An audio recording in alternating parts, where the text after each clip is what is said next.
Thank you, Mr. Mayor, members of the council. I want to talk about real quick one of our and then everything north of I-30. We'd had a series of robberies up there. The CVS, the 7-Eleven, the Valero, all in the Gus Thomason, in the Oats rather, in Northwest Quarter were all robbed, and but we believe by the same guy. And so Officer King, the officer on the left there, he took all three of those reports. He noticed the similarities. He notified the Major Crimes Division. He also found a cell phone that was dropped in one of the robberies after he went back and watched the surveillance video. He secured that phone, kept it safe, and Officer Neindorf, the second officer there, came as a crime scene technician and took fingerprints, was able to identify someone from those fingerprints.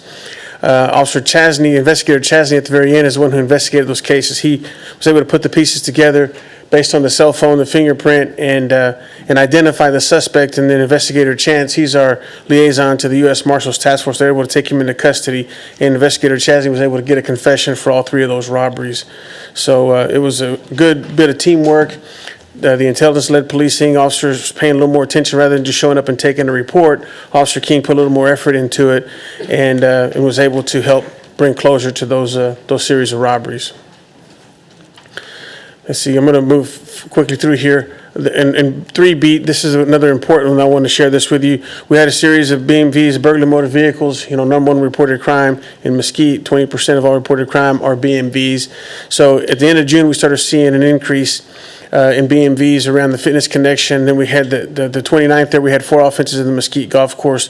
As our investigator Nielsen, Ryan Nielsen, started following up on these, he noticed that there was also a video of a guy who he could see, but he couldn't identify him, and he was able to get him identified through a bolo that Richardson put out, be on the lookout for. He put out his bolo, realized it was the same guy. A Dallas police officer stopped the guy, got him ID'd, who fit that description, and we were able to file on him for all those offenses there. He was good for a Cracker Barrel BMV back in May, and then all the way through July. He was hitting us, Richardson, and Garland. The 2 prison inmates who escaped from Wyoming ended up here. The one on the left there, the guy in the beard, we caught him here on the 29th, and he was the officers ran up on him. And the other guy, when we knew they were together, we put out a bolo, and he was captured in Dallas staying at the homeless shelter, the bridge down there. I'm going to go right to some stats here. These are DWI arrests through the year, from the beginning of the year through September 30th. Pretty steady there, numbers, peak in August there. Okay, residential burglary. I want to talk about some of our successes with residential burglary. If you can see the years from 2015 to 2019, especially there in the month of August, you see a continuous decline. We start seeing some peak there in September. I'm going to talk a little bit more about that peak later. One guy was responsible. We believe one guy was responsible. He was arrested. 57-year-old guy, was a heroin addict, lived in Dallas.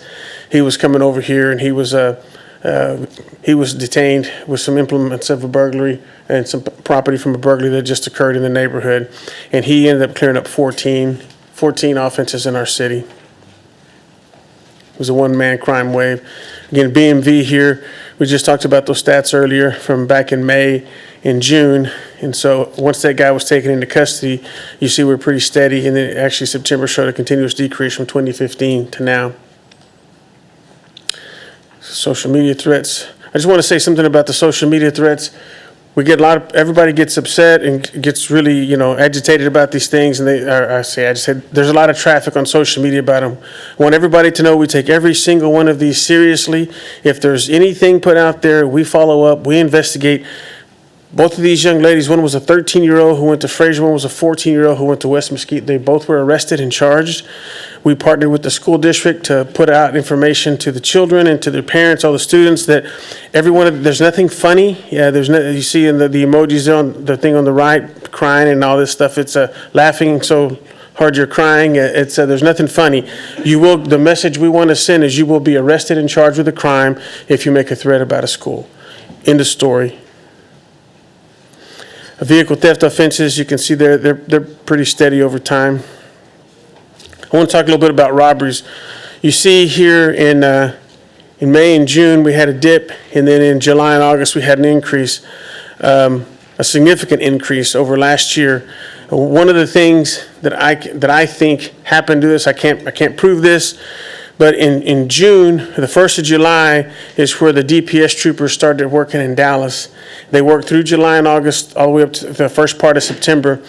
And they were inundating Dallas neighborhoods, high crime areas, and as I believe, as we saw, as they displaced crime from Dallas, pushed it towards us into Garland. Because some of these robberies are people that lived in Dallas, they hit us and they hit Garland. So I believe that was one of the driving factors behind that. They left in September, and we see a subsequent drop again from September to October in our robbery numbers for the year. So I believe that significantly impacted the number. They had 80 troopers in Dallas hitting, patrolling and aggressively targeting high crime areas, and I just believe it got uncomfortable. They just picked up and they moved east. We made several arrests there for people who were robbing, and that's how we know they were coming from outside. Mayor. Oh, yes. I have a comment. Thank you, if I may, Chief. And I appreciate these statistics. Can you bring that microphone a little closer? Sorry. Yeah, sorry about that. I apologize. Thank you, Chief, and I appreciate these statistics. You're saying that you believe, and it makes perfect sense, that increased enforcement in Dallas pushed crime towards us, towards Mesquite, correct? Yes, sir. So, you know, I don't want you to give any strategies away that criminals would hear and be able to respond to, but your belief, what's the appropriate response that the department can have, especially to our communities that adjoin Dallas on our west side in response to this? Well, I don't believe all the increase came from, I believe it was definitely a contributing factor.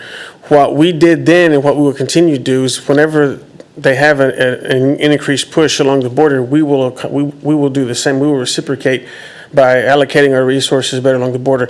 These robberies did not occur so much along the border between Dallas and Mesquite. They were further in apartment complexes, commercial shopping centers, things like that. I just believe that the same kind of people who would do those things over there kind of just shifted a little bit here in Garland. So let me see if I get this right. It sounds like some sort of interdiction isn't necessarily the case because they enter Mesquite and then they go all over Mesquite. These crimes are occurring all over Mesquite, not just in our western portion. Yes, sir.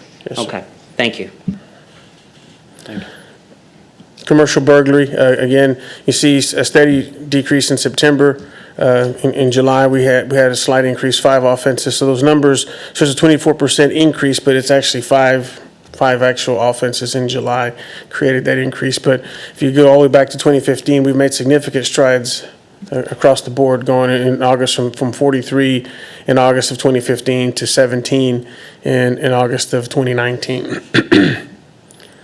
This is one of our strategies is use a deployment unit to target day of the week, time of the day. We drill down in the offenses. I want to pay particular attention to where it says number 4 here, traffic stops and self-initiated markouts. That's 400. Basically, that's 404 self-initiated contacts. These officers are given a target area, and they don't lie on anybody. They don't do anything wrong, but they look for every single thing that they can find to make a stop or make a contact with somebody, to just have a conversation even. Any suspicious persons, any vehicle, any traffic violations, anything like that is kind of things that they look for. And they did that 405 times, and you can see some of the things they were able to do. Felony arrest, misdemeanor arrest, marijuana that was seized, and other controlled substances, firearms, stolen vehicles. So that's what we do in response to some of those issues that might happen in Dallas. Anytime we start seeing an increase, we deploy this unit here, which is hand-selected officers who volunteer for this, and they go out and target those areas. And after we analyze the day of the week and the time of the day, they should be there. 44 pounds of methamphetamine, we use our canines for that. So you looked at the bottom there, 4.6 pounds of marijuana, 8 pounds of heroin. They've been doing a really good job going out and getting that. So those are really the crime stats. I'll just get down to take any questions you might have. Thank you, Chief. Any questions for Chief Cato tonight? Thanks. Yes, sir. Mr. Archer? Thank you, Mayor. Chief, thank you for lots of good work, as well as on those of all your staff. Thank you very much.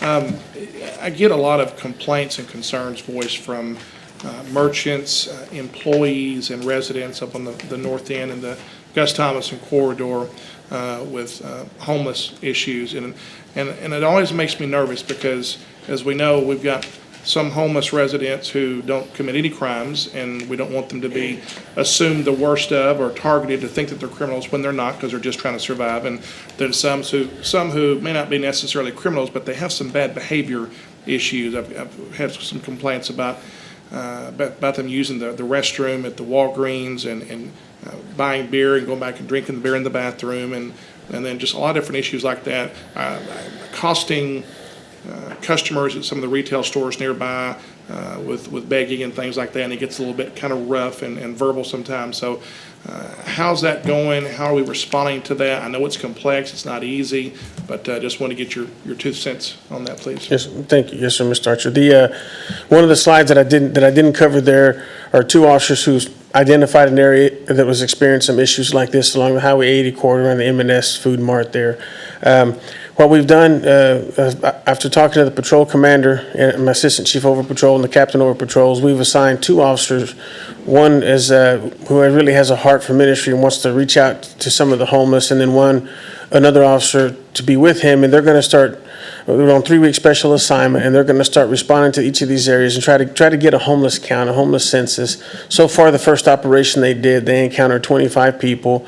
12 of them had significant criminal histories. 10 of them were arrested for warrants that they already had on the books. Some for as simple as traffic citations they haven't paid, and others for felony warrants and things that are just out there. So it is an issue that we recognize, and what we're trying to do is use these 2 officers to give us a better insight into what's going on out there. Not everybody, we gather crime stats, we gather calls. A lot of people, they do not call the police, they'll call you all, and that doesn't always translate to a data point that we can analyze and we can collect. And so we're trying to do that, get 2 officers out there just focused on the homeless and the homeless issues, identify the encampments, the people, maybe, I hate to say this term, but the migration patterns where they might move from one place to the next. As oftentimes, like I believe happened in Dallas, we just displace them. We don't solve the problem.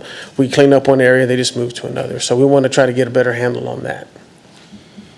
An additional question, and thank you for that answer. An additional question I have, I know that we're still in a rebuilding process. I believe we're making a lot of progress with our hirees as well as those being trained. And overall, how are we doing in terms of having the time that we need for officers who are not on call to call, but can do things like address neighborhood illegal parking issues or inoperable vehicles on the street, a little more traffic enforcement in neighborhoods, things that may not necessarily be high crime issues, but if we don't address them, they can wind up that way and just kind of a menace altogether. So I know we can't do everything, but I was just kind of curious as how we're doing in terms of having more time to address those, what I call the broken window issues.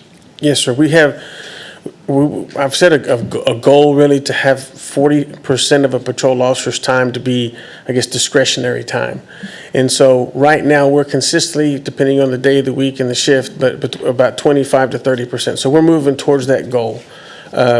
I think that gives them that's an optimum time. But even at that 40%, when I say discretionary time, we're going to still give them intelligence information data to say you need to be in this area during these times. They can do whatever they think is necessary in that area. They can get out and talk to people. They can walk. They can do traffic, whatever it is. I don't want to have to tell them down to the detail, but I want to give them, I believe it's our responsibility to put them in a position to win. So give them the information they need to go out there. So we're incrementally making gains to giving them more discretionary time.